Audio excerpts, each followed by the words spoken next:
આજે હું ઔદ્યોગિક તાલીમ સંસ્થામાં ચાલતા સોલાર ટેકનિશિયન ઇલેક્ટ્રિકલ ટ્રેડ અંતર્ગત લેસન પરફોર્મન્સ સ્ટાન્ડર્ડ આઈઈસી 62125 અને 61646 અંતર્ગત માર્ગદર્શન સહ તાલીમ આપીશ. તો આજે આપણે આઈટીઆઈમાં ચાલતા સોલાર ટેકનિશિયન ટ્રેડ ઇલેક્ટ્રિકલના પરફોર્મન્સ સ્ટાન્ડર્ડ આઈઈસી 62125 અને 61646 વિશે અભ્યાસ કરીશું. તો આપ સૌ જાણો જ છો કે દરેક ફિલ્ડમાં આપણે અલગ અલગ સ્ટાન્ડર્ડ હોતા હોય છે. તેવી જ રીતે આપણે સોલાર ટેકનિશિયન ટ્રેડની અંદર સોલાર સ્ટાન્ડર્ડ વિશે પણ અભ્યાસ કરવો જરૂરી છે. તો સોલાર સ્ટાન્ડર્ડ વિશે અભ્યાસ કરવા માટે આપણે આજે આઈઈસી 62125 અને 61646 સ્ટાન્ડર્ડ વિશે માહિતી મેળવશું. તો એની અંદર સૌપ્રથમ આપણે નીચે મુજબના અલગ અલગ પેરામીટર્સ જોઈશું. તેની અંદર છે ડાયગ્નોસ્ટિક છે, ઇલેક્ટ્રિકલ, પરફોર્મન્સ છે, થર્મલ છે, ઇરેડિયન્સ છે, એન્વાયરમેન્ટલ અને મિકેનિકલ વસ્તુઓ આઈઈસી સ્ટાન્ડર્ડની અંદર આ નીચે મુજબના પેરામીટર્સ વિશે વિસ્તારમાં સમજીશું. હવે સૌપ્રથમ તો આપણે આઈઈસી એટલે શું તો એનો પરિચય લઈ લઈએ. તો સૌપ્રથમ આપણે આઈઈસી એટલે શું તેના વિશે માહિતી મેળવીએ. તો આઈઈસીનું ફૂલ ફોર્મ થાય છે ઇન્ટરનેશનલ ઇલેક્ટ્રોટેકનિકલ કમિશન. એ ઇલેક્ટ્રિકલ અને ઇલેક્ટ્રોનિક સાધનો માટે વૈશ્વિક સ્ટાન્ડર્ડ તૈયાર કરે છે. તો આઈઈસી મતલબ કે ઇન્ટરનેશનલ ઇલેક્ટ્રોટેકનિકલ કમિશન. હવે આજે આપણા જે પરફોર્મન્સ સ્ટાન્ડર્ડ છે એની અંદર આઈઈસી 62125 અને આઈઈસી 61646 વિશે જોઈશું. તો સૌપ્રથમ આઈઈસી 62125 એ સ્ટાન્ડર્ડ શેના માટે છે? તો એ ખરેખર આપણો એક સોલાર સ્ટાન્ડર્ડ નથી, પણ 62125 એ વિદ્યુત શક્તિ એટલે કે ઇલેક્ટ્રિકલ પાવર કેબલ અને નિયંત્રણ કેબલ્સના પર્યાવરણીય મૂલ્યાંકન સાથે સંબંધ ધરાવે છે. 62125 એટલે કે ઇલેક્ટ્રિકલની અંદર પાવર કેબલ અને કંટ્રોલ કેબલ આવે. તો એનું સ્ટાન્ડર્ડ કઈ રીતે નક્કી કરવું એના વિશેનું આખી એ સ્ટાન્ડર્ડ કયા પ્રકારના હોય એ વિશે આ સ્ટાન્ડર્ડ 62125ની અંદર આપણે જોઈશું. હવે ત્યારબાદ આપણો બીજો સ્ટાન્ડર્ડ છે આજનો આઈઈસી 61646, જે આપણો આજના સોલાર પ્લેટ હોય છે એના માટે જે ફિલ્મ ફોટોવોલ્ટેઇક મોડ્યુલ માટેની ડિઝાઇન કયા પ્રકારની હોય એની પ્રક્રિયાને મંજૂરી આપે છે, એના ટાઈપને મંજૂરી આપે છે. કે આઈઈસી 61646 સ્ટાન્ડર્ડ એ આપણી થિન ફિલ્મ ફોટોવોલ્ટેઇક મોડ્યુલ માટે એની ડિઝાઇન અને એના ટાઈપને મંજૂરી આપે છે. એટલે કે આપણું મોડ્યુલની ડિઝાઇન કેવી હોવી જોઈએ અને એનો ટાઈપ, એનો પ્રકાર કયા પ્રકારનો હોય, એનો પ્રકાર કેવો હોવો જોઈએ તે વિશે આપણાને જણાવે છે. આઈઈસી 62125 વિશે વિસ્તારપૂર્વક સમજીએ. તો આઈઈસી 62125 સ્ટાન્ડર્ડ એ આપણા સામાન્ય ઉપયોગમાં આવતા ઇલેક્ટ્રિકલ પાવર કેબલ અને કંટ્રોલ કેબલનું વિશે સ્ટાન્ડર્ડ આવરી લે છે. તો એની અંદર આપણે જોઈ શકીએ કે આપણા પાવર કેબલ્સ અને કંટ્રોલ કેબલ્સ કયા પ્રકારના હોય છે. આપણે જાણીએ છીએ કે આપણે સોલાર પ્લેટો જે છે તે આપણે છત પર લગાવતા હોઈએ તો એના ઉપર વાતાવરણની અસર થતી હોય છે. તો એ હિસાબથી કે આપણે આ 62 જે કંટ્રોલ કેબલ અને પાવર કેબલને એ સ્ટાન્ડર્ડ નક્કી કરવું જરૂરી છે. તો એ આપણે આ સ્ટાન્ડર્ડની અંદર એના વિશે કે આપણો કેબલ કયા સ્ટાન્ડર્ડને આધીન બનાવવો જોઈએ અને કયા કયા એની અંદર ટેસ્ટ થયા હોય તે આપણે આ 62125ના સ્ટાન્ડર્ડની અંદર આવરી લેવામાં આવ્યું છે. હવે તમે અહીં આકૃતિમાં જોઈ શકો છો કે આપણે ઇલેક્ટ્રિકલ પાવર કેબલ અને કંટ્રોલ કેબલ વિશેનો જે આ સ્ટાન્ડર્ડ છે એની અંદર આપણે સોલાર પ્લેટોને જ્યારે એકબીજા જોડે કનેક્ટ કરવામાં આવે છે ત્યારે આ પ્રકારના કેબલ્સ તમે જોઈ શકો છો. એના કનેક્ટર તમે અહીંયા જોઈ શકો છો કે એકબીજા જોડે સિરીઝ કરીને આગળ એને કન્ટિન્યુ કરવામાં આવે છે અને આ રીતે એનો કંટ્રોલિંગ પણ નીચે પછી એ આપણા કંટ્રોલ જ્યાં આપણે સોલારનું ઇન્વર્ટર લાગેલું હોય પછી સોલાર મીટર હોય ત્યાં એને કનેક્ટર કરવામાં આવે છે. હવે IEC 62125ના મુખ્ય પાસાઓ જોઈએ તો કે IEC 62125 એક ઇન્ટરનેશનલ સ્ટાન્ડર્ડ છે જે 16 સપ્ટેમ્બર 2019ના રોજ લાગુ થયું છે. એની અંદર આપણે જો વાત કરી તેમ insulated electrical power and control cables માટે એના સ્ટાન્ડર્ડ નક્કી કર્યા છે કે જેનો એન્વાયરમેન્ટલ ઇફેક્ટ કેટલી હોય છે તેના હિસાબથી એ સ્ટાન્ડર્ડો નક્કી કરવામાં આવે છે. આપણે એ જાણીએ છીએ કે એન્વાયરમેન્ટની અંદર આપણે ચોમાસું હોય, ઉનાળો હોય કે પછી શિયાળો હોય તો એના પર વાતાવરણની અસર થતી હોય છે. તો તે હિસાબથી આપણે આ સ્ટાન્ડર્ડ કે આપણે કયા પ્રકારના ઇલેક્ટ્રિકલ કેબલ્સ અને કંટ્રોલ કેબલ્સનું સ્ટાન્ડર્ડ હોવું જોઈએ તે આ સુનિશ્ચિત કરે છે. હવે આપણે આ સ્ટાન્ડર્ડની અંદર જોઈશું તો કે environmental evolution, life cycle assessment, conductor size and optimisation, environmental communication material declaration, પછી એન્વાયરમેન્ટલ ચેકલિસ્ટ. આ એના મેઇન પાસાઓ છે. તો એની અંદર આપણે જોઈએ તો કે એન્વાયરમેન્ટલ ઇવેલ્યુશન એટલે કે આપણો જ્યારે પણ કેબલનું ઉત્પાદન થાય એને પછી ઉપયોગમાં લેવાય અને એના આખા લાઈફ સાયકલ દરમિયાન એના પર અલગ અલગ વાતાવરણની અસર થતી હોય છે. ઉનાળો હોય, ચોમાસું હોય કે ઠંડી હોય, આપણે અલગ અલગ વિસ્તારોમાં બરફ પડતો હોય કે વધારે પડતી ગરમી પડતી હોય તો એને લગતું એન્વાયરમેન્ટલ ઇવોલ્યુશનની અંદર આપણને જોવામાં આવે છે. હવે લાઈફ સાયકલ એસેસમેન્ટની અંદર આપણે જાણીએ છીએ કે જ્યારથી કેબલનું ઇન્સ્ટોલેશન થઈ જાય છે, કનેક્શન થઈ જાય છે ત્યારે એની આખી લાઈફ સાયકલના કાર્યકાળ દરમિયાન વાતાવરણની કેબલ પર શું અસર થાય છે તે આપણે આ લાઈફ સાયકલ એસેસમેન્ટ પરથી નક્કી કરી શકીએ છીએ. હવે એના પછી છે નેક્સ્ટ આપણું આ કંડક્ટર સાઇઝ એન્ડ ઓપ્ટિમાઇઝેશન. હવે આગળ વાત કરીએ તો કંડક્ટરની સાઇઝ, આપણો કંડક્ટરની સાઇઝ કેવી હોવી જોઈએ અને તે આપણાને કઈ રીતે ઉપયોગી નીવડે છે. તો કંડક્ટરની સાઇઝ કે આપણે કયા પ્રકારે અને એની લેન્થ કે આપણે કઈ જગ્યાએ કેટલા વોલ્ટેજ કેરી કરવા છે તે હિસાબથી કંડક્ટરની સાઇઝ નક્કી કરવાની છે. એના પર વાતાવરણની અસર શું થાય છે તે પ્રકારે કંડક્ટરની સાઇઝ આના પરથી આપણે જાણી શકીએ છીએ. હવે નેક્સ્ટ છે environmental communication and material declaration.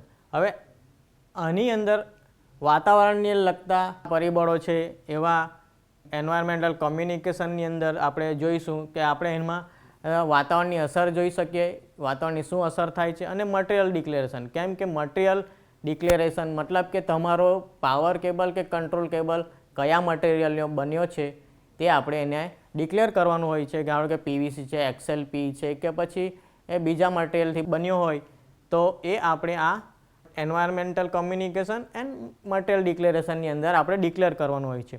ત્યારબાદ છે એન્વાયરમેન્ટલ ચેકલિસ્ટ. હવે એન્વાયરમેન્ટલ ચેકલિસ્ટની અંદર આપણે જે પણ પ્રકારે સ્ટાન્ડર્ડની અંદર બધા પાસાઓ ચેક કર્યા છે તેવું આપણે આખું ચેકલિસ્ટ તૈયાર કરીશું. એ હિસાબથી જો આપણો કેબલ એના ઉપર ખરો ઉતરતો હોય તો એને આપણે ઉપયોગમાં લઈ શકીએ. તો એનો ફાયદો શું થાય તો કે આપણે અહીંયા જોઈએ છે તો કે ભાઈ કેબલ બનાવનાર કંપનીઓ, ઉત્પાદકો કહેવાય, ઇજનેરો અને R&D રિસર્ચ ટીમને માર્ગદર્શન મળી રહે. એટલે કે આપણે જે પણ પાસો આખો ટેસ્ટ કર્યો હોય એના પરથી આપણે ઇન્જિનિયરો હોય કે R&D રિસર્ચની ટીમ હોય કે એ હિસાબથી કેબલની ડિઝાઇન કે એની સાઇઝ નક્કી કરી શકે કે જેથી આપણે ભવિષ્યમાં એનો વ્યવસ્થિતપણે એનું મેન્યુફેક્ચરિંગ કરી શકીએ અને એનો ઇફેક્ટિવ યુઝ કરી શકીશું. આઈસી સ્ટાન્ડર્ડ 61646 વિશે આગળ જોઈશું. તો કે આગળ આપણે જોયું કે આઈઈસી એટલે કે ઇન્ટરનેશનલ ઇલેક્ટ્રો ટેકનિકલ કમિશન દ્વારા જે આઈસી સ્ટાન્ડર્ડ નક્કી કર્યો છે 61646, જે આપણાને terrestrial thin film photovoltaic module માટેનો છે. થિન ફિલ્મ આપણા જે સોલાર મોડ્યુલ્સ આવે છે એની કેવી પ્રકારની ડિઝાઇન અને લાયકાત અને એના પ્રકારને મંજૂરી મળવી જોઈએ કે નહીં એની એ સ્પષ્ટતા કરે છે. તો કે હવે એની અંદર આપણે જોઈએ તો આપણો એક બીજો સ્ટાન્ડર્ડ છે જે આઈઈસી 61215 છે, જે આપણા ક્રિસ્ટલ મોડ્યુલ માટે ઉપયોગમાં લેવાય છે. આ સ્ટાન્ડર્ડ ફોટોવોલ્ટેઇક મોડ્યુલ આપણી સોલાર પ્લેટનું આઉટપુટ ઓછું થતું નથી કે એ આપણે જોઈ શકીશું. આજે 61646 બાદ આપણે એના લગતો એક બીજો સ્ટાન્ડર્ડ છે કે આઈઈસી 61215, જે સોલાર મોડ્યુલ માટે લાગુ પડે છે, જેની અંદર આપણે ક્રિસ્ટલ મોડ્યુલ માટે લાગુ પડે છે. એ આપણા થિન ફિલ્મ મોડ્યુલ માટે લાગુ પડતો નથી. એ આપણે વાતાવરણમાં લાંબા ગાળા સુધી એ ઉપયોગમાં લેવામાં આવે તો એના પરફોર્મન્સ પર શું અસર થાય છે અને એ કેવી રીતે કાર્યક્ષમ હોય છે તે વિશે આમાં એના માટે શું શું જરૂરી છે તે આ સ્ટાન્ડર્ડની અંદર દર્શાવવામાં આવ્યું છે, જેમાં પ્રકાશ અને તાપમાનના સંપર્કને કારણે થતો અધોગતિને ધ્યાનમાં લેવા માટે કે થિન ફિલ્મ વિશે વધારાના પરીક્ષણો પણ આપણે જોઈશું. કે આપણે આજે આઈઈસી સ્ટાન્ડર્ડના 61646નો મુખ્ય હેતુ કે ભાઈ એનો હેતુ શું છે તે માટે કે સૌપ્રથમ આપણે જોઈશું કે એના અંદર ડિઝાઇન ક્વોલિફિકેશન અને બીજું છે પરફોર્મન્સ ટેસ્ટિંગ. તો કે ભાઈ એની ડિઝાઇન ક્વોલિફિકેશનની અંદર જે આપણા મોડ્યુલ્સ છે એની ડિઝાઇન કેવા પ્રકારની હોવી જોઈએ અને એની અંદર કઈ મટીરિયલ યુઝ થયું છે અને એની અંદર ઇન્સ્યુલેશન કયા પ્રકારનું છે અને એ એન્કેપ્સ્યુલેશનનો સમાવેશ કરવામાં આવે છે. તો આની અંદર આપણે જોઈએ તો કે શરૂઆતમાં આપણું મોડ્યુલ છે તે એનું સ્ટ્રક્ચર વ્યવસ્થિત મજબૂત હોવું જોઈએ. મેટલ ફ્રેમ પર સેટ કરતા હોઈએ તો એની પર બરફ કે વરસાદ વાતાવરણની અસર થતી હોય છે તો એનું સ્ટ્રક્ચર મજબૂત હોવું જોઈએ. તેમાં હવે એની અંદર કયું મટીરિયલ યુઝ થયું છે અને એનું એક ઇન્સ્યુલેશન અને એન્કેપ્સ્યુલેશનનો સમાવેશ કરવામાં આવ્યો છે. હવે ત્યારબાદ આપણું સ્ટાન્ડર્ડ છે પરફોર્મન્સ ટેસ્ટિંગની અંદર જોઈશું. તો કે ભાઈ પરફોર્મન્સની અંદર આપણે જોઈએ તો કે આપણું સ્ટાન્ડર્ડ છે એની અંદરનું નેક્સ્ટ છે પરફોર્મન્સ ટેસ્ટિંગ. તો આપણે જાણીએ છીએ કે સોલાર સિસ્ટમની અંદર કે એની અલગ અલગ પરિસ્થિતિ હેઠળ આપણે એનું પરફોર્મન્સ ટેસ્ટિંગ કરતા હોઈએ છીએ. તો કે એનું મેક્સિમમ આઉટપુટ અને ઓપન સર્કિટ વોલ્ટેજ અને એનો વિદ્યુત પ્રદર્શનને માપવા માટેની પ્રક્રિયાઓ આમાં દર્શાવવામાં આવી છે. કે પરફોર્મન્સની અંદર આપણે શું શું જોઈ શકીએ તો કે એનું મેક્સિમમ આઉટપુટ કેટલું છે, એના ઓપન સર્કિટ વોલ્ટેજ કેટલા મળે છે અને એનું ઇલેક્ટ્રિકલ આઉટપુટ માટેની આખી પ્રક્રિયા એમાં દર્શાવવામાં આવી છે. હવે આગળ પર્પઝ ઓફ સ્ટાન્ડર્ડની અંદર આપણે જોઈશું તો કે છે કે એનું ડ્યુરાબિલિટી ટેસ્ટિંગ. તો કે આપણે જાણીએ છીએ કે આપણા સોલાર પ્લેટો ધાબા ઉપર કે ખેતરોની અંદર લાગતી હોય છે, તો એ લાંબા ગાળામાં એનું મજબૂતી ટકાઉપણું કેવું હોય છે એના પર આપણે જાણીએ છીએ કે તાપમાનની અન્ય અસર થતી હોય છે, ભેજ લાગતો હોય છે, પછી એના પર મિકેનિકલ સ્ટ્રેસ આવતો હોય છે. એટલે આવા બધા પરિબળો એના પર કયા પ્રકારે અસર કરે છે તે આ ડ્યુરાબિલિટી ટેસ્ટની અંદર આપણે જોઈ શકીશું. બરાબર છે. હવે ત્યાર પછી આપણે ખૂબ જ અગત્યનું એવું કે સેફ્ટી ટેસ્ટિંગ. તો કે સેફ્ટી ટેસ્ટિંગની અંદર ઇલેક્ટ્રિકલ શોક અને ફાયર અગ્નિ સલામતી માટેના પરીક્ષણોને રોકવા માટે ઇલેક્ટ્રિક સલામતીની આવશ્યકતાઓ સામેલ છે. બરાબર. તો આપણે સેફ્ટીની અંદર જોઈશું કે ભાઈ ઇલેક્ટ્રિકલ શોક આપણાને લાગે તો એ ઇલેક્ટ્રિકલ શોક કઈ રીતે બચાવી શકાય. તો સેફ્ટી ટેસ્ટિંગની અંદર ઇલેક્ટ્રિકલ આંચકો, ઇલેક્ટ્રિકલ શોક અને ફાયર સેફ્ટી આ બે મેઇન વસ્તુઓ ધ્યાનમાં રાખીને આપણા સ્ટાન્ડર્ડની અંદર આપણા મોડ્યુલો તૈયાર કરવામાં આવે છે. હવે આપણા સ્ટાન્ડર્ડ આઈઈસી એક્સેટ 646ની અંદર આપણે જુદા જુદા પ્રકારના ટેસ્ટ વિશે જોઈશું. તો સૌપ્રથમ આપણે આઈઈસી સ્ટાન્ડર્ડના એક્સેટ 646ની અંદર ડિફરન્ટ પ્રકારના જે ટેસ્ટ છે એમાં સૌપ્રથમ આપણે જોઈએ તો આપણી અંદર એક છે ડાયગ્નોસ્ટિક ટેસ્ટ, ઇલેક્ટ્રિકલ, પછી એની અંદર પરફોર્મન્સ ટેસ્ટ છે, થર્મલ ટેસ્ટ છે, રેડિયન્સ છે, એન્વાયરમેન્ટલ ટેસ્ટ છે અને મિકેનિક. હવે આ બધા ટેસ્ટ વિશે આપણે એક પછી એક જોઈશું. તો આઈઈસી સ્ટાન્ડર્ડના અંદર ડાયગ્નોસ્ટિક ટેસ્ટ વિશે જોઈશું કે આ ટેસ્ટની અંદર આપણે શું શું જોવામાં આવે છે. તો કે સૌપ્રથમ આપણે જોઈએ તો ડાયગ્નોસ્ટિક ટેસ્ટની અંદર સૌપ્રથમ એનું વિઝ્યુઅલ ઇન્સ્પેક્શન, આપણે મોડ્યુલનું વિઝ્યુઅલ ઇન્સ્પેક્શન કરવામાં આવે છે, એનો મેક્સિમમ પાવર ડિટર્મિનેશન જોવામાં આવે છે, એનું ઇન્સ્યુલેશન ટેસ્ટ આપણે આગળ વાત કરી તેમ જોવામાં આવે છે, એનું પરફોર્મન્સ એટ લો ઇરેડિયન્સ, ઓછા તાપમાનની અંદર કે એનું પરફોર્મન્સ કેવું હોય છે, અને હોટસ્પોટ એન્ડોરન્સ ટેસ્ટ અને લાઇટ શોકિંગ ટેસ્ટ. તમે જોઈ શકો છો આકૃતિમાં કે આપણે અહીંયા આપણી સોલાર પ્લેટ પર ડસ્ટ છે, આના પર ડેમોલેશન ડાઘા પડી ગયા છે, પછી અહીંયા તમે જોઈ શકો છો કે આના પર હોટસ્પોટ આવી ગયો છે.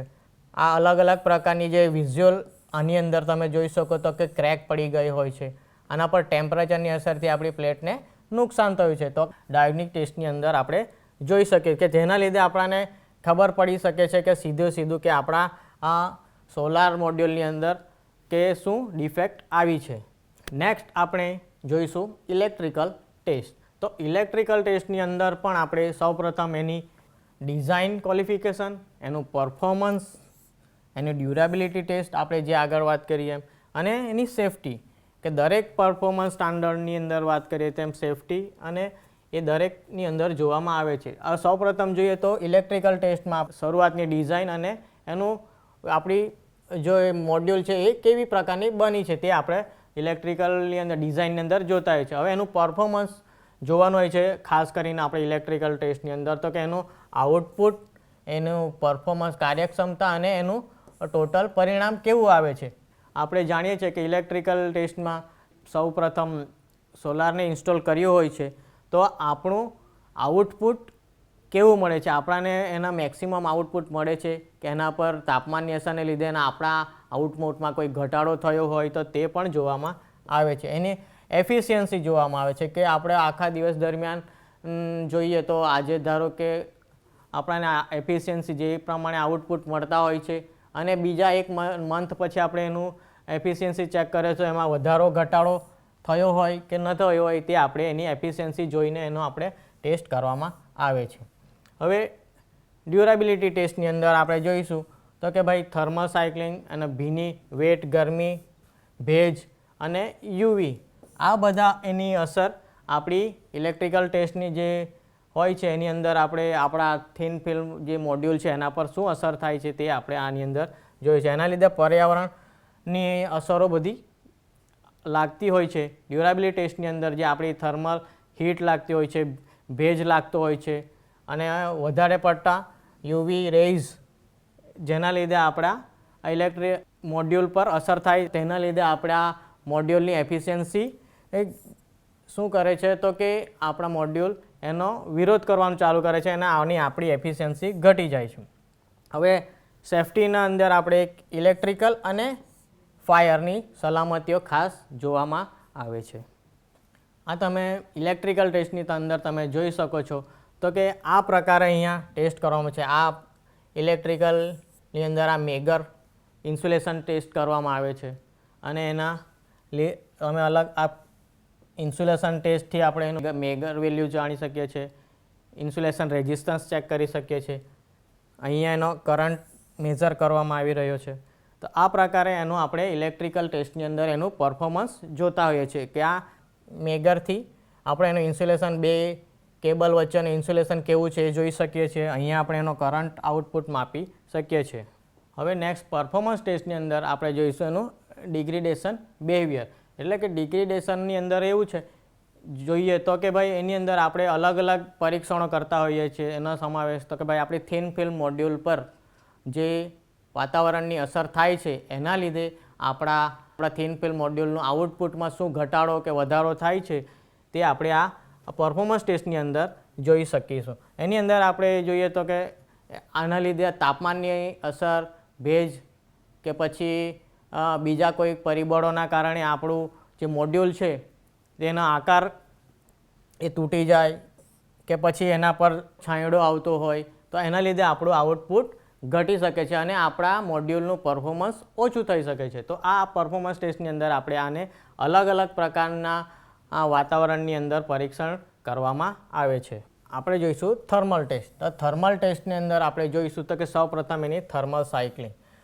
થર્મલ સાયકલિંગની અંદર આપણે જાણીએ છીએ કે આપણા આ વાતાવરણની અંદર ઘણીવાર વધારે પડતી ગરમી હોય છે, ચોમાસું હોય છે અને શિયાળાની અંદર ઠંડી પડતી હોય છે. એના લીધે આપણા મોડ્યુલ પર, સોલાર પર અસર થતી હોય છે. તો તેના લીધે આપણો તાપમાનમાં ફેરફાર થવાને કારણે આપણા આ મોડ્યુલનો રેઝિસ્ટન્સ વધી જાય છે અને આપણા આ આઉટપુટમાં ઘટાડો જોવા મળી શકે છે. એના પછી જોઈશું હ્યુમિડિટી ફ્રીઝ ટેસ્ટ કે આની અંદર હ્યુમિડિટી એટલે કે ભેજ અને ઠંડુ તાપમાન હોય તો એના સામનો કરવા માટે આપણું મોડ્યુલ તૈયાર છે કે નથી એ પ્રકારનો એનો એક ચેમ્બરની અંદર એનો ટેસ્ટ કરવામાં આવે છે, જેના પરથી આપણે અલગ અલગ વાતાવરણની અંદર આપણું મોડ્યુલ વ્યવસ્થિત રીતે કામ કરી શકે. ત્યારબાદ આપણે જોઈશું કે ડેમ્પ હીટ ટેસ્ટ. આની અંદર ગરમી અને ભેજના લાંબા સમય સુધી સંપર્કમાં રહેવાથી ડિગ્રીડેશન તપાસવામાં આવે છે. એટલે કે ગરમી અને ભેજના લીધે શું થશે કે આપણે ઘણીવાર આઉટપુટ આપણને સારો મળશે અને ભેજના કારણે આપણું આઉટપુટ ઘટી શકે. એટલે કે આપણને ઓવરઓલ જે આઉટપુટ મળતો હોય એમાં ઘટાડો જોવા મળી શકે છે. એટલા માટે આપણે આ અલગ અલગ આપણા મોડ્યુલને ટેસ્ટ કરવામાં આવે છે. તેમાંનો એક ટેસ્ટ છે આપણો આ ડેમ્પ હીટ ટેસ્ટ છે. હવે ત્યારબાદનો સ્ટેજ છે રેડિયન્સ ટેસ્ટ. હવે આપણે જાણીએ છીએ કે સૂર્યકિરણો આપણે ઘણીવાર ઉનાળો હોય કે શિયાળો હોય એના વિકિરણો આપણા સોલાર પ્લેટ પર અલગ અલગ એંગલથી પડતા હોય છે. ત્યારે આપણે સૂર્યકિરણની તીવ્રતા 200થી 1000 વોટ પર મીટર સ્ક્વેર પર એનું આઉટપુટ માપવામાં આવે છે. અને એનો હેતુ શું છે કે જ્યારે યુવી પ્રિકન્ડિશનની પરીક્ષણ અને પર્યાવરણના આપણે એન્વાયરમેન્ટલ સ્ટાન્ડર્ડને ટેસ્ટ કર્યા, જેમ કે એની અંદર થર્મલ જોઈ લીધું, થર્મલ સાયકલિંગ, વેટ હીટ હાથ ધરવામાં આવે છે. ત્યારે તે પહેલાં આપણે ઇરેડિયન્સ ટેસ્ટની અંદર જોઈએ છે કે આપણે સોલાર પેનલ ઉપર સૂર્યના કિરણો અલગ અલગ એંગલથી આવતા હોય તો એની તીવ્રતા અલગ અલગ પ્રકારની હોય, પણ આપણે મેક્સિમમ આઉટપુટ મેળવવા માટે એને અલગ અલગ સ્ટાન્ડર્ડની હિસાબથી આપણે અલગ અલગ ટેસ્ટ કરીએ છીએ. પણ સૂર્યકિરણો જેની તીવ્રતા આપણે જોઈએ તો ઇરેડિયન ટેસ્ટની અંદર સૂર્યકિરણની તીવ્રતા 200થી 1000 વોટ પર મીટર સ્ક્વેર પર આઉટપુટ એનું માપવામાં આવે છે. હવે એનો હેતુ છે કે આપણે યુવી પ્રિકન્ડિશનિંગની પરીક્ષણ કર્યું રેડિયેશનની અંદર, પછી એન્વાયરમેન્ટલ પરીક્ષણો કર્યા, થર્મલ પરીક્ષણ કર્યું, ત્યારબાદ આપણે એના વેટ હીટ ટેસ્ટ કર્યો. હવે આ બધા ટેસ્ટ પછી એના અંદર આપણી આઉટપુટની અંદર ઘટાડો કેટલો જોવા મળે છે તે હિસાબથી આપણે એને ધ્યાન કરવામાં, તે હિસાબથી એને ટેસ્ટ કર્યા ત્યારે કે એના આઉટપુટની અંદર કેટલો ઘટાડો થયો છે તે આપણે જોઈને એની ડિઝાઇન કરવામાં આવે છે. હવે ત્યારબાદ ઇરેડિયન્સ ટેસ્ટ બાદ આપણે જોઈશું એન્વાયરમેન્ટલ ટેસ્ટ. તો એન્વાયરમેન્ટલની ટેસ્ટમાં સૌ પ્રથમ જોઈશું હ્યુમિડિટી ફ્રીઝ, કે અત્યંત નીચા તાપમાન સાથે વધારે ભેજનો આપણું મોડ્યુલ સામનો કરી શકે છે કે નહીં તે આ પરીક્ષણની અંદર જોવામાં આવે છે. ત્યારબાદ બીજું છે ડેમ્પ હીટ, કે નીચા તાપમાને જોઈ લીધું. ત્યારબાદ આપણે જોયું એને હાઈ ટેમ્પરેચર, ઉચ્ચ તાપમાન અને એના ભેજ હેઠળ આપણા મોડ્યુલનું પરફોર્મન્સ કેવું છે તે આ ટેસ્ટની અંદર જોવામાં આવે છે. અને ત્યારબાદ એનું મૂલ્યાંકન કરીશું કે એ આપણા સ્ટાન્ડર્ડની અંદર પાસ થાય છે કે નહીં. હવે એના પછી નેક્સ્ટ છે ટેમ્પરેચર સાયકલિંગ. હવે ટેમ્પરેચર સાયકલિંગની અંદર આપણે જાણીએ છીએ કે વાતાવરણમાં ફેરફારો થતા હોય છે, તો અલગ અલગ વાતાવરણની અંદર આપણું મોડ્યુલ કેવો પરફોર્મન્સ આપે છે એનું ટકાઉ આપણે જાણીએ છીએ કે તાપમાનમાં વારંવાર ફેરફાર થતા હોય છે, ગરમી, ઠંડી, વરસાદની અંદર. તો એ વારંવાર થતા ફેરફારમાં આપણું મોડ્યુલ કેવી રીતે કામ કરે છે, એ આ અલગ અલગ પ્રકારના વાતાવરણમાં ટકી શકે છે કે નહીં, તે આ ટેમ્પરેચર સાયકલિંગની અંદર જોવામાં આવે છે. હવે મિકેનિકલ લોડ ટેસ્ટ. હવે mechanical load test. Mechanical load ટેસ્ટમાં આપણે જાણીએ છીએ કે વાતાવરણની અંદર આપણી સોલાર પ્લેટો લાગેલી હોય, આપણે ધાબા પર સોલાર પ્લેટો લાગી હોય કે ખેતરોમાં લાગી હોય, તો આપણે જાણીએ છીએ કે એના પર પવનની અસર, પછી ઠંડા પ્રદેશોમાં બરફ પડવાનું હોય. તો આ બધી જે વાતાવરણની અસર આપણા મોડ્યુલ પર થાય છે, એ આપણે મિકેનિકલ લોડ ટેસ્ટની અંદર જોઈ શકીશું. વધારે પડતો પવનથી આપણા પ્લેટને નુકસાન ન થવું જોઈએ, બરફ પડે તો એના વજનથી આપણી પ્લેટ તૂટી ના જવી જોઈએ. તો આ બધું આપણે મિકેનિકલ લોડ ટેસ્ટની અંદર જોઈશું. હવે ત્યારબાદ યુવી એક્સપોઝર ટેસ્ટ. તો કે આની અંદર અલ્ટ્રાવાયોલેટ કિરણોત્સર્ગને એની અસર માપે છે. મિકેનિકલ લોડ ટેસ્ટ બાદ આપણે જોઈશું યુવી એક્સપોઝર ટેસ્ટ. તો કે આ ટેસ્ટની અંદર કે આપણા યુવી અલ્ટ્રાવાયોલેટ રેઝની અસર આપણા પીવી મોડ્યુલ પર કેવી થાય છે, તે અસર અહીંયા તપાસવામાં આવે છે.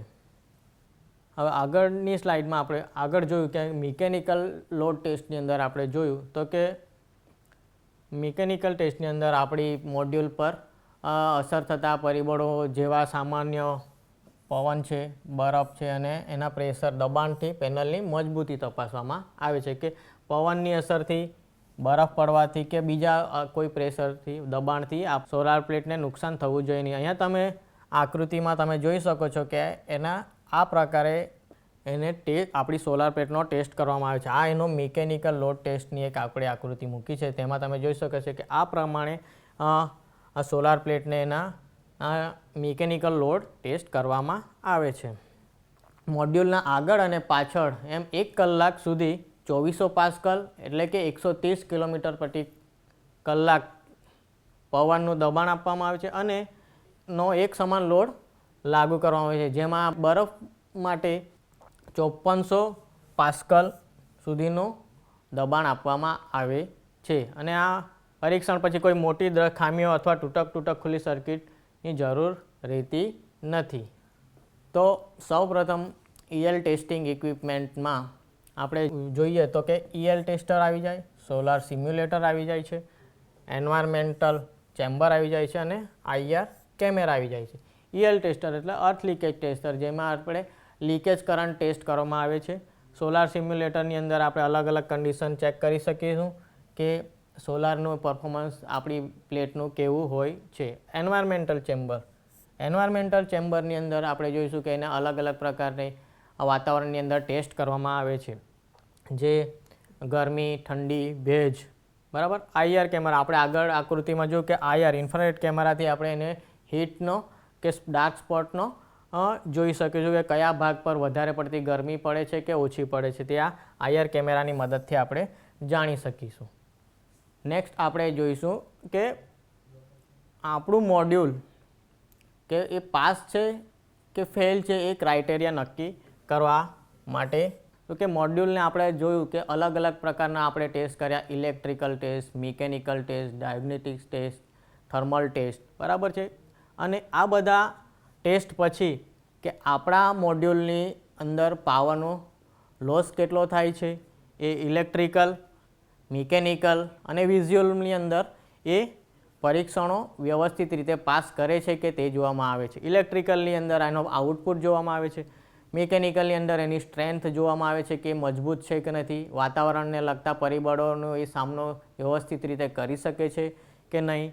અને વિઝ્યુઅલ ઇન્સ્પેક્શનની અંદર આપણે વાત કરી તેમ કે એની અંદર કોઈ શરૂઆતથી કોઈ બનાવટની અંદર કોઈ ક્ષતિ આવી ગઈ હોય, એના ઉપર હોટસ્પોટ આવી ગયું હોય, ધૂળ લાગી ગઈ હોય કે તૂટી ગયું હોય, તો એ આપણે આ એની અંદર જોયું હતું. તો આ બધા ક્રાઇટેરિયાનો એ જો પાસ વ્યવસ્થિત હોય, એની અંદર કોઈ તૂટ્યું ન હોય, ઇલેક્ટ્રિકલની અંદરના બધા ટેસ્ટ પાસ કરે તો પછી એ આપણા ક્રાઇટેરિયા પાસ કરે છે.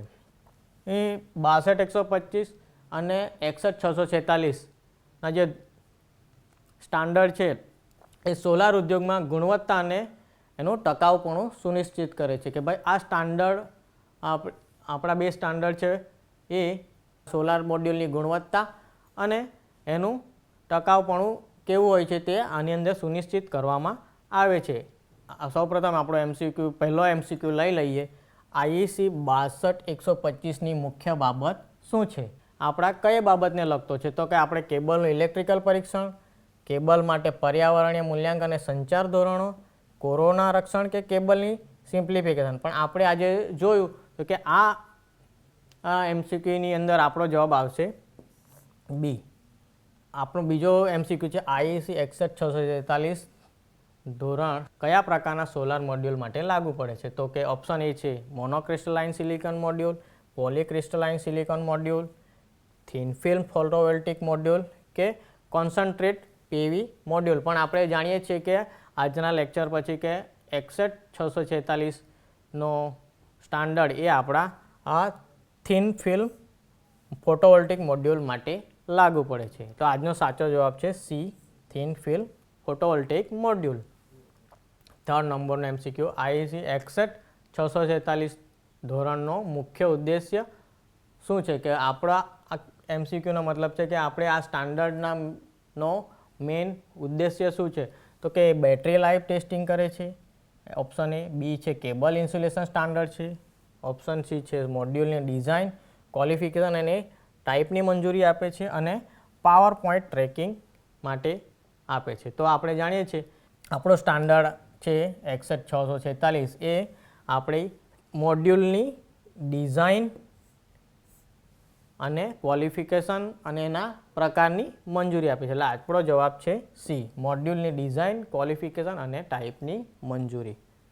ચોથો એમસીક્યુ આઈઈસી 61646 કયા પ્રકારના ટેસ્ટ આપે છે? આપણે આજે શીખી ગયા કે આપણા સ્ટાન્ડર્ડની અંદર કયા પ્રકારના આજે ટેસ્ટ કરવામાં આવે છે. તો આપણે જાણીએ છીએ ઓન સાઇટ ટેસ્ટ એ ઓપ્શન એ છે. બી છે ફિઝિકલ અને પર્યાવરણીય પરીક્ષણો, સી છે ઇન્ફ્રારેડ સ્કેનિંગ અને ફક્ત વિઝ્યુઅલ ઇન્સ્પેક્શન ચેક. તો આપણે જાણીએ છીએ આજનો ઓપ્શન આપણે જાણીએ છીએ કે બી ફિઝિકલ અને પર્યાવરણીય પરીક્ષણો ટેસ્ટ કરવામાં આવે છે.